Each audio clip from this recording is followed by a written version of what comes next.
Study IQ IAS, अब तैयारी हुई affordable. On the behalf of study IQ मैं आदित्य वैभव आप सबका स्वागत करना चाहूंगा।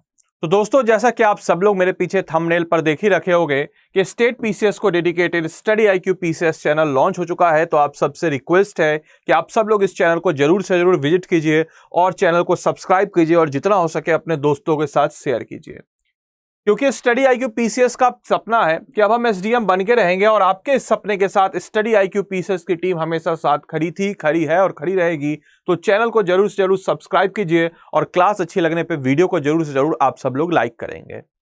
इसके अलावा ये मेरा वीकली शेड्यूल है, आप चाहे तो इसका स्क्रीनशॉट ले सकते हो। हर रोज शाम में 8 बजे हमारी और आपकी मुलाकात होती है हमारे इसी चैनल पे।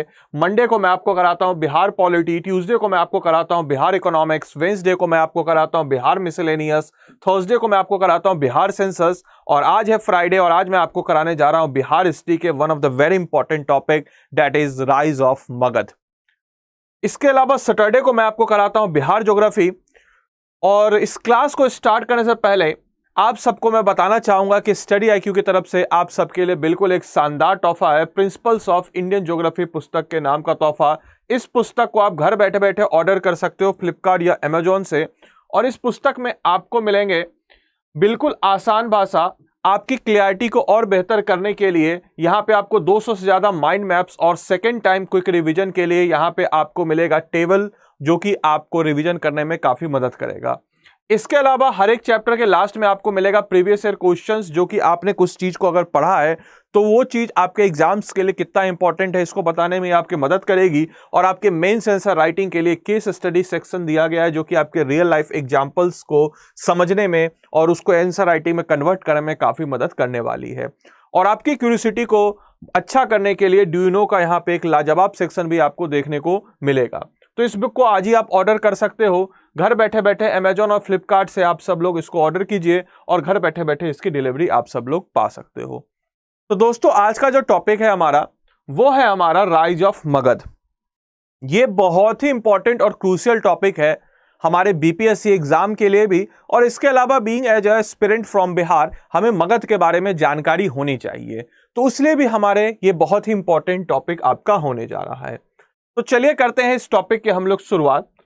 और इस टॉपिक की शुरुआत करने से पहले हम लोग जानते हैं आखिर बैकग्राउंड के बारे में कि मगध राइज कैसे हुआ, या मगध जो है मगध के राइज होने के कारण क्या थे, या फिर एक प्रोसेस ऑफ जो चेंज है वो है क्या। अमूमन जब हिस्ट्री की हम लोग बात करते हैं तो ज्यादातर स्टूडेंट समझते हैं history is all about remembering the facts, remembering the events and remembering the dates.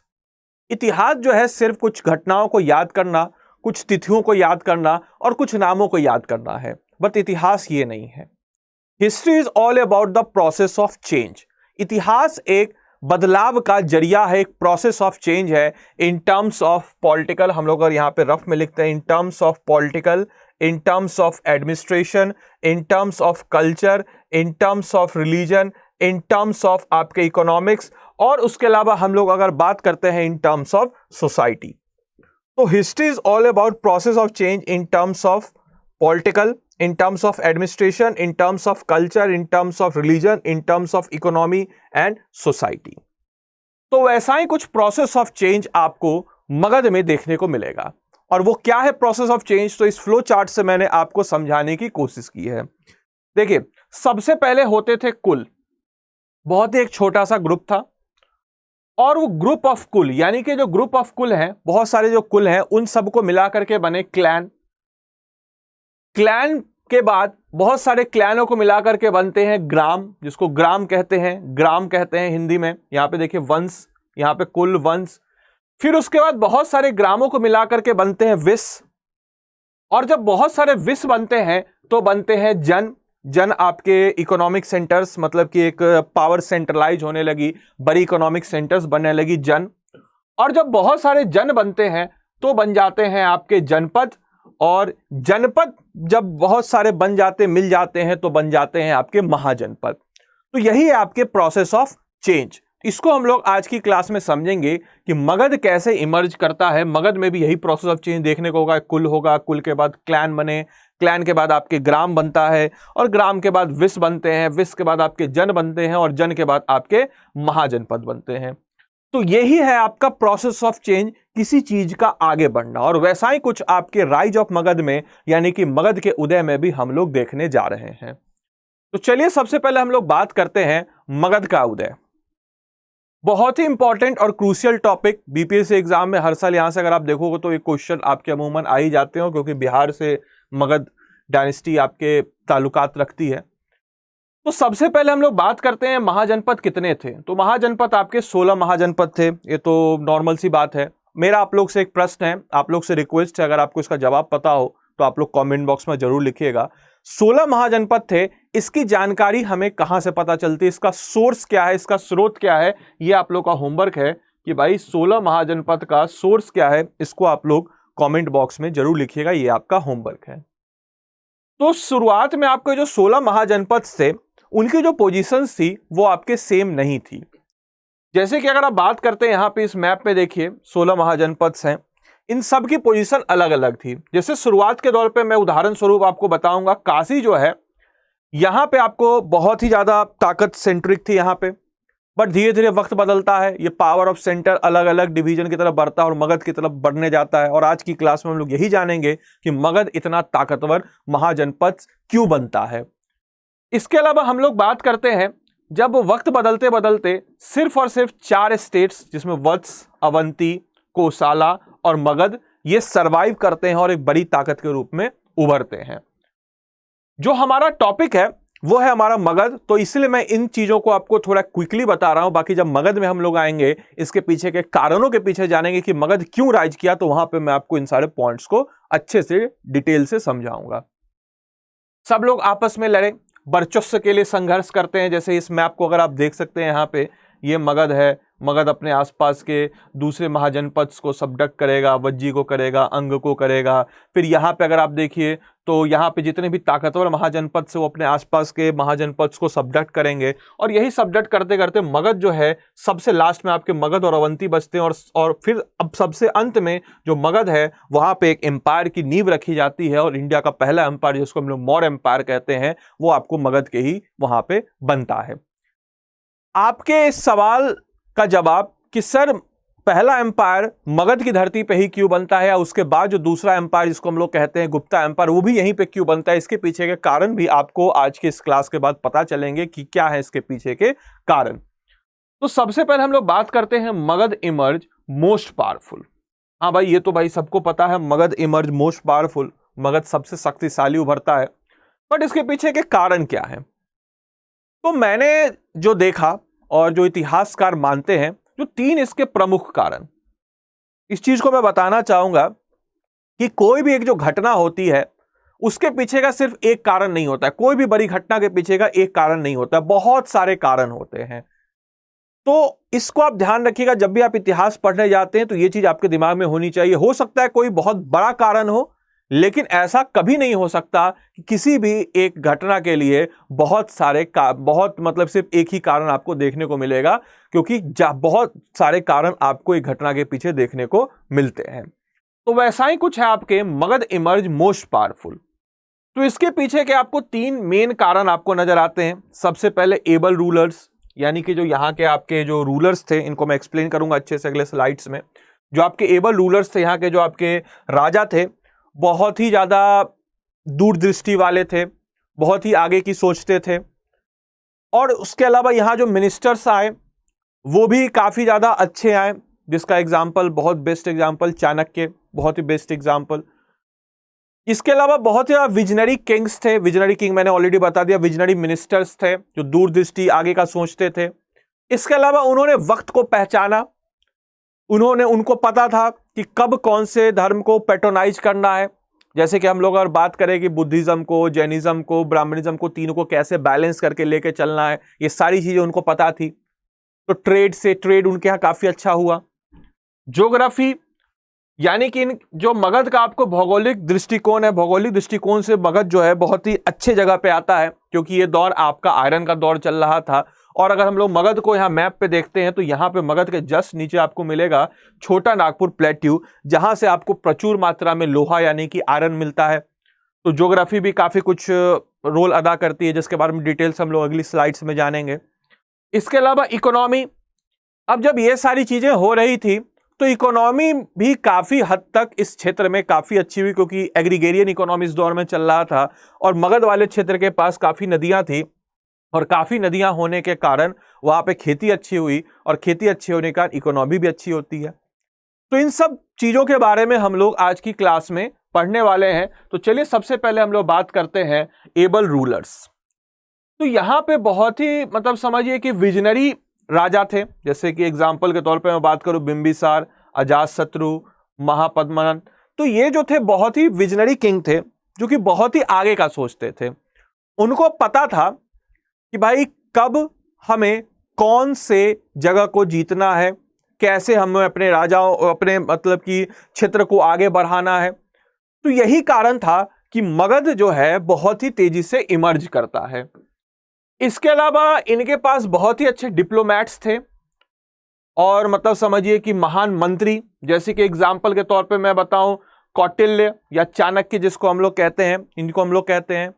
इन्होंने अपनी बुद्धि का इस्तेमाल करके, डिप्लोमेसी का इस्तेमाल करके आसपास के राजाओं को जीता अलग अलग पहलुओं से। इसके अलावा वस्करा कैसे, मतलब कि अजातशत्रु, वस्करा का ताल्लुकात आपके अजातशत्रु से है। कैसे अजातशत्रु ने वस्करा को वैशाली यानी बज्जी में भेज करके वहां पे जनसंघ में, वहां के जो रिपब्लिकन है जनसंघ है, वहां पे फूट दिलवा दी और कैसे वैशाली पे जीत हासिल की। ये सारी चीजें जब मिलती है आपस में तो एक जबरदस्त सिस्टम बनता है और यही आपके जो ग्रेट आपके डिप्लोमैट्स और एबल रूलर्स थे, इन दोनों का जो कंबाइंड आपके था कॉम्बिनेशन, यही मगध के राइज का वन ऑफ द कारण है। इसको भी आप ध्यान रखिएगा। इसके बाद दोस्तों हम लोग बात करते हैं, तो इसके बाद सबसे पहले आती है आपकी ज्योग्राफी, यानी कि भौगोलिक दृष्टिकोण से अगर हम लोग मगध को देखें तो ये मैप में आप लोग मगध देख सकते हो, दिस इज द मगध। तो मगध को अगर आप देखोगे तो यहां से आपकी आती है आपकी वेस्टर्न, यानी कि ये आपके वेस्टर्न वाला जो रूट है, और यहां से आपकी इधर आती है ईस्टर्न वाला रूट, यानी कि पूर्वी, और ये पश्चिमी। होता क्या था दोस्तों कि जो इकोनॉमी होती थी या कोई भी चीज को चलाने के लिए हमें इकोनॉमी की जरूरत होती है, पैसे की जरूरत होती है। और जब पैसे जो है, पैसे का जो फ्लो है, उसके लिए आपको करना होगा व्यापार, यानी कि उसके लिए आपको करना होगा ट्रेड। और ट्रेड आप किसके साथ करोगे, तो साउथ ईस्ट एशिया से करोगे ट्रेड। और साउथ ईस्ट एशिया का जो आपका पोर्ट है वो है आपके बंगाल में, और बंगाल में जाने के लिए आपको मगध के रास्ते से होकर ही जाना होगा। तो ये आपके रूट पे पड़ता था, connecting eastern India with the western India. ये बहुत ही इंपॉर्टेंट पॉइंट है, जिसके कारण मगध की ज्योग्राफी बहुत ही अच्छी क्रूशियल पॉइंट पे थी, स्ट्रेटजिक पॉइंट पे थी। तो कोई भी जो ट्रेड अगर आपके कहीं से भी वेस्टर्न इंडिया से आ रहा हो या फिर आपके कहीं से भी आ रहा हो, मगध पे रुकेगा।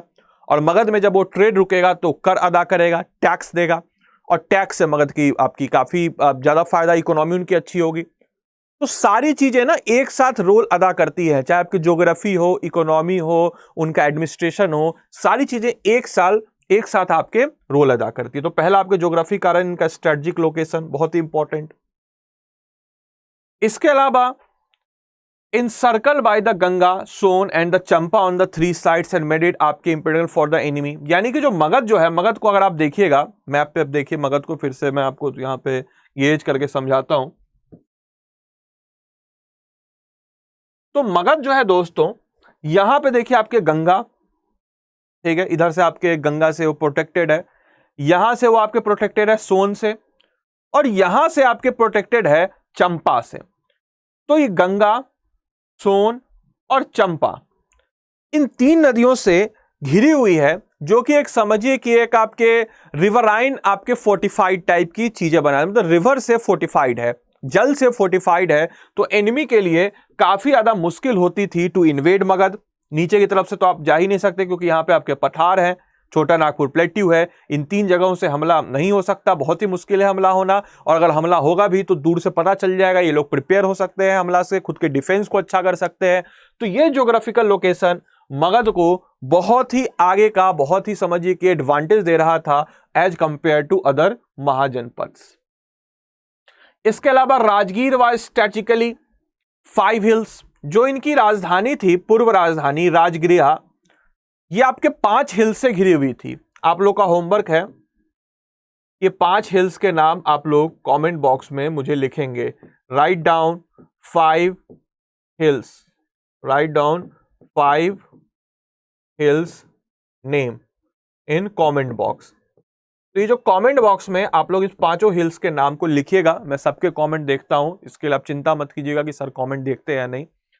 तो राजगीरा जो है ये आपके स्ट्रेटेजिकली 5 हिल से घिरी हुई थी। तो ये 5 हिल से घिरी होने के कारण क्या हो रहा था चीजें कि आप इनकी राजधानी पे हमला करने का सोच भी नहीं सकते थे, क्योंकि वो ऑलरेडी प्रोटेक्टेड थी 5 पहाड़ियों से, जो कि उनके डिफेंस को काफी अच्छा बनाता था, जिसके कारण मगध, समझिएगा ध्यान से, जिसके कारण मगध अपने राजधानी को ऑलरेडी सुरक्षित कर रही थी। नेचुरली सुरक्षित होने के कारण वहां पे ज्यादा सुरक्षा में उनका पैसा कम जा रहा था, और उन पैसों को वो दूसरे जगह लगा करके मगध को और आगे बढ़ा रहे थे, उनकी इकोनॉमी को अच्छा कर रहे थे। तो पहली राजधानी जो राजगृह थी वो काफी ज्यादा स्ट्रेटेजिकली बहुत ही ज्यादा डिफेंसिव थी, जिसके कारण उस पर अटैक करना नामुमकिन के बराबर था।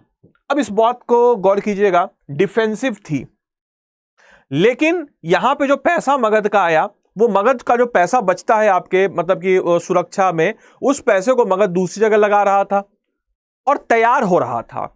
और फिर जब मगध की राजधानी बटली पाटलिपुत्र, तो पाटलिपुत्र एक अटैकिंग कैपिटल बनी। कैसे, मैं आपको बताता हूं।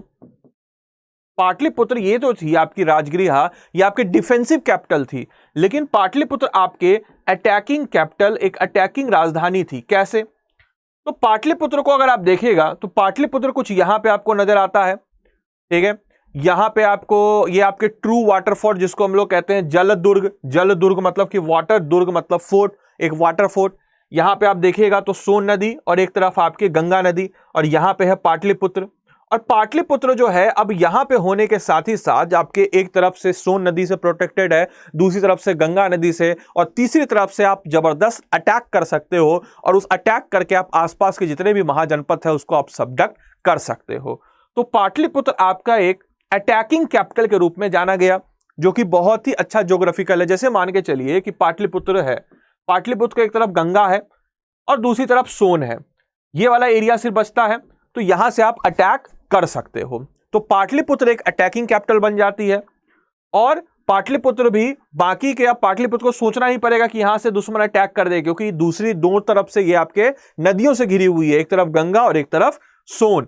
तो ये आपके ट्रू वाटर फोर्ट यानी कि जल दुर्ग की तरह भी आपके काम करती है। इसके अलावा हम लोग बात करते हैं, अभी मैं और बताऊंगा। इसके अलावा मैं आपको बताना चाहूंगा कि UPSC IAS pre plus mains की तैयारी अब आप सब लोग कर सकते हो स्टडी आईक्यू में, क्योंकि अब तैयारी भी अफोर्डेबल। आप किसी भी कोचिंग में जाओगे, आप देखोगे वहां के फी स्ट्रक्चर को, और हमारे फी को देखिए, जस्ट 18,500 रुपीज, लेकिन आप इस फी को पा सकते हो। और ये लाइफ फाउंडेशन बैच है, इसमें आपके प्री प्लस मेंस जितने भी आपके टॉप एजुकेटर्स हैं आपको पढ़ाने वाले हैं। आपको सिर्फ आदित्य लाइव कोड का इस्तेमाल करना है और UPSC IAS pre plus mains का बैच ले सकते हो। बैच आपके स्टार्ट होने जा रही है 20 जून से 6 PM से लाइव। तो जल्द से जल्द जाइए, स्टडी आईक्यू का ऐप डाउनलोड कीजिए। स्टडी आईक्यू का ऐप डाउनलोड करने के बाद वहां पे आपको ये कोर्स दिख जाएगा। इसके अलावा अगर आप बिहार का कोर्स लेवल केवल लेना चाहते हो तो बिहार का भी आप कोर्स ले सकते हो। तो उसके लिए भी आपको यही प्रोसेस से अप्लाई करना होगा। और बिहार पीसीएस में मैं आपको हिस्ट्री और बिहार जीके पढ़ाता हूं। अगले कारण की तरफ हम लोग बढ़े, आयरन डिपॉजिट्स। तो जब हम लोग देखते हैं वापस से आपके मगध को, मगध के ज्योग्राफिकल एरिया को अगर हम लोग देखते हैं, तो मगध जो है आपके मगध के साउथ में ये वाला जो क्षेत्र है जिसको हम लोग छोटा नागपुर प्लेट्यू कहते हैं, वापस देखिए छोटा नागपुर जो प्लेट्यू है, यहां पे आपके है प्रचुर मात्रा में आयरन, प्रचुर मात्रा में यहां पे है आपके लोहा।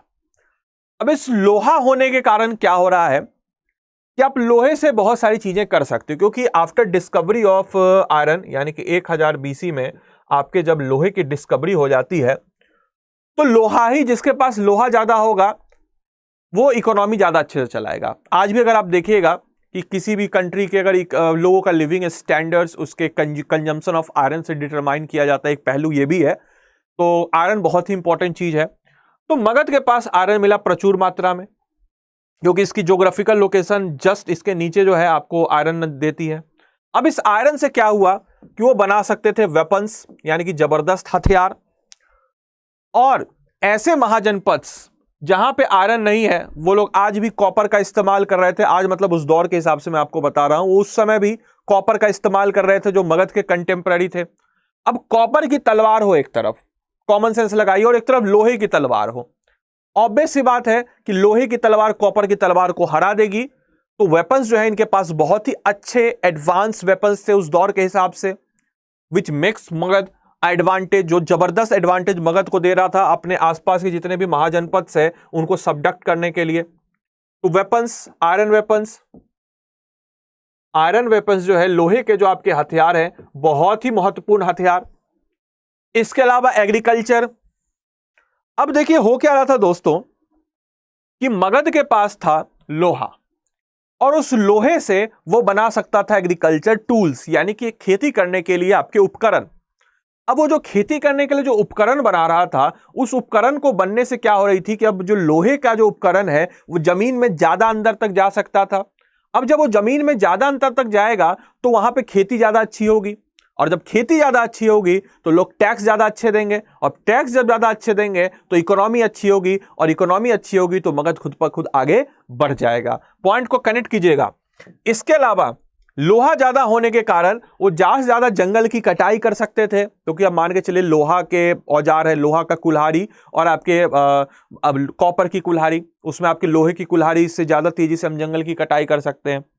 तो लोहे की कुल्हाड़ी से जंगल की कटाई तेजी से हुई, और ज्यादातर जो क्षेत्र है उसको हम लोग कल्टीवेटेड लैंड में लिए, उसको हम लोग समझिए कि आपके खेती करने वाले क्षेत्र में लिए, और उस खेती करने वाले क्षेत्र में हमने उस क्षेत्र को लिया और वहां पे हमने जबरदस्त खेती की।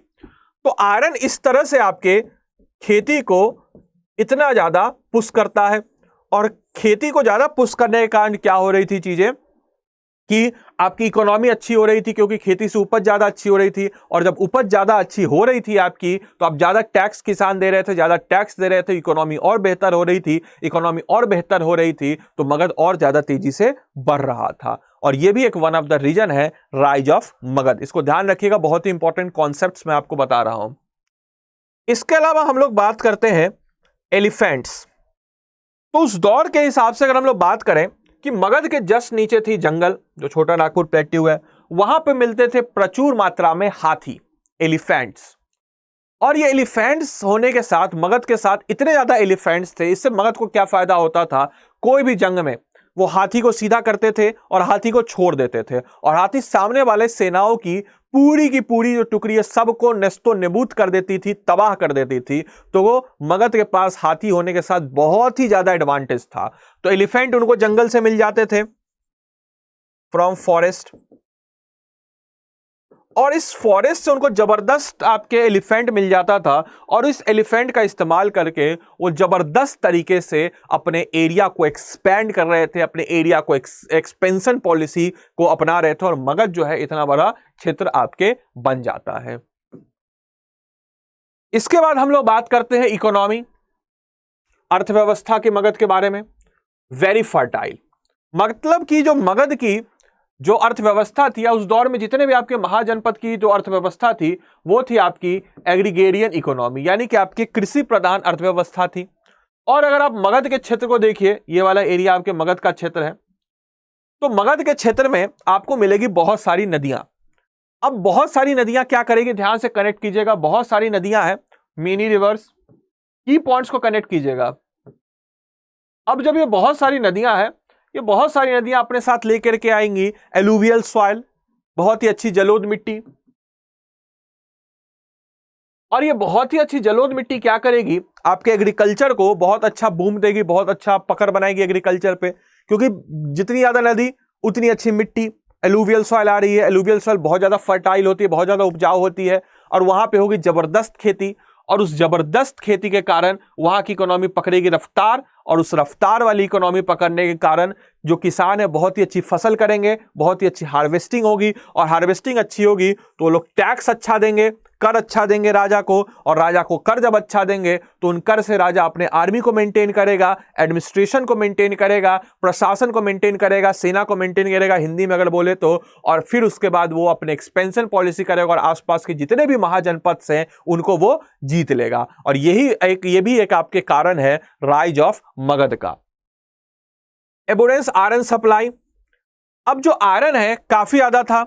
अब इस आयरन काफी ज्यादा होने के कारण क्या हो रहा था कि बहुत सारे इनको वेपन्स, जो मैंने आपको बताया वेपन्स, हथियार मिल रहे थे, एग्रीकल्चर टूल्स मिल रहे थे, जिनके कारण ये काफी अच्छे से इनकी इकोनॉमी अर्थव्यवस्था आगे बढ़ रही थी। इसके अलावा आसपास के क्षेत्रों को आयरन के टूल्स बेच भी रहे थे, ठीक है, अपने पास अच्छी क्वालिटी का रखते थे, उन लोगों को थोड़ा सा लो क्वालिटी का कोई लड्डा उनसे है तो उसको बेच भी रहे थे, ट्रेड कर रहे थे। आज के दौर में देखिए कि कोई भी कंट्री है, वो कंट्री क्या करती है, हथियार बनाती है, उसको बेचती है, अपने पास अच्छी क्वालिटी का हथियार रखती है, उसी का जो थोड़ा सा लो वर्जन होता है उसको बेचती है।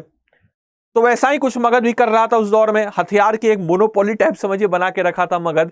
तो ये भी जो कारण है मगध के राइज होने का बहुत ही बड़ा कारण है और उनकी इकोनॉमी को आगे बढ़ाने का बहुत बड़ा कारण है।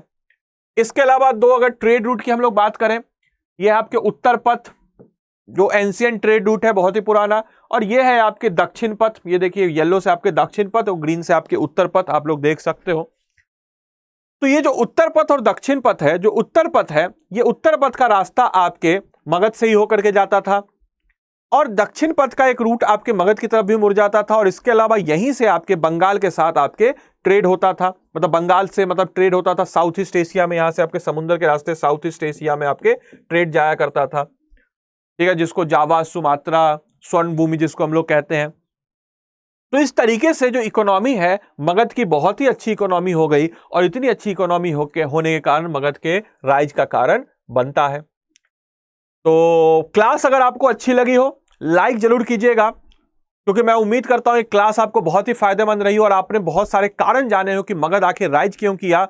तो मैं आप सबसे रिक्वेस्ट है एक बार वीडियो को जरूर लाइक कीजिएगा और जितना हो सके अपने दोस्तों के साथ जरूर सब्सक्राइब कीजिए। और ये मेरा आपके आईडी है, अगर आप मुझसे कुछ सजेशन देना चाहते हैं, मुझसे बात करना चाहते हैं, मुझसे अपने डाउट्स पूछना चाहते हैं तो इंस्टाग्राम पे आप मुझे कनेक्ट कर सकते हो, फेसबुक पे आप मुझे यहाँ से कनेक्ट कर सकते हो, ट्विटर पे आप मुझे यहाँ से कनेक्ट कर सकते हो। इसके अलावा आप मुझे मेल भी कर सकते हो अपने कुछ सजेशंस, फीडबैक्स, या फिर आपको स्टडी IQ का प्लस का कोर्स सब्सक्रिप्शन लेना हो उसके लिए, अपनी तैयारी के लिए, सब के लिए, तो आप मुझे इन सब जगहों पे पूछ सकते हो। इसके अलावा ये मेरा टेलीग्राम आईडी है, आप इस टेलीग्राम आईडी से जुड़ सकते हो। यहां से आपको मिल जाएंगे PDF। बहुत सारे बच्चे बोल रहे थे सर PDF कहां से मिलता है, तो यहां से आपको मिलता है PDF। यहां से आप PDF पा सकते हो मेरे सारी की सारी क्लासेस का। इसके अलावा इस टेलीग्राम पे आपको बहुत सारे स्टडी मटेरियल्स ऐसे ही पड़े हुए हैं, तो आप जाके उसको देख सकते हो, विजिट कर सकते हो। तो इस टेलीग्राम चैनल को आप लोग जरूर ज्वाइन कीजिएगा। बाकी मैं उम्मीद करता हूं ये क्लास आपको अच्छी लगी हो, आपने इस क्लास को एंजॉय किया हो और आने वाले टाइम में ये आपके एग्जाम के लिए भी बहुत ही ज़्यादा इंपॉर्टेंट हो। तो thank you and thanks for joining the class. तो वीडियो को लाइक कीजिए, सब्सक्राइब कीजिए। Thank you. Study IQ IAS, अब तैयारी हुई अफोर्डेबल।